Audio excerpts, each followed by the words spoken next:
আমরা এখন মধ্যযুগে নাই, আমরা আধুনিক যুগে।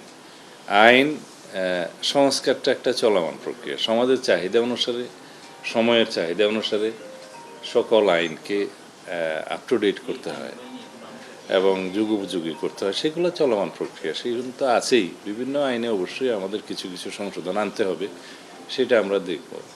আবার কিছু কিছু ক্ষেত্রে এটাও চিন্তা করতে হয় যে খুব সংক্ষিপ্ত বিচারের মাধ্যমে আবার অবিচার করা হচ্ছে কিনা, বা এমন কিছু হয় যে আমরা খুব কঠোরতম আইন প্রণয়ন করলাম, প্রয়োগের ক্ষেত্রে সেটা আবার মিসইউজ হচ্ছে কিনা, অপব্যবহার হচ্ছে কিনা, এগুলো সবগুলো লক্ষ্য রাখতে হয়।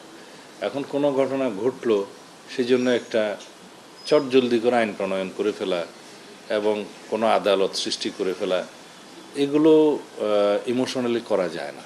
এটা বৃহত্তর ক্যানভাসে দেখতে হয়।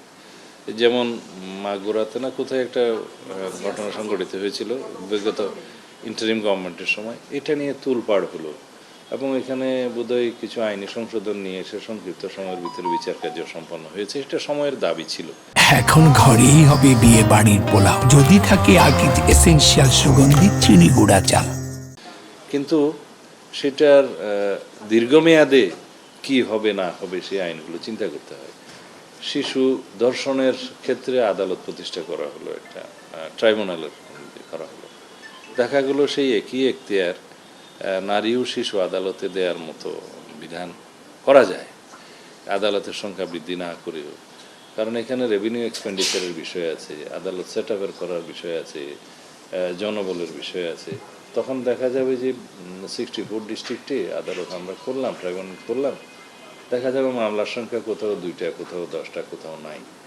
এগুলো সব বিবেচনায় নিয়ে যেভাবে মানে জননিরাপত্তা নিশ্চিত করা এবং বিচার নিশ্চিত করা সম্ভব, সেভাবে এগুলো আবার করা যায়। কিন্তু ওই সাময়িক সময়ের জন্য জনগণের যে ক্ষোভ, সেটাকে মেটানোর জন্য যদি আমরা সব বিষয়ে দ্রুততম আইন প্রণয়ন করি বা আদালত সৃষ্টি করি, সেই বিষয়টা আমার মনে হয় সকল ক্ষেত্রে সঠিক নয়।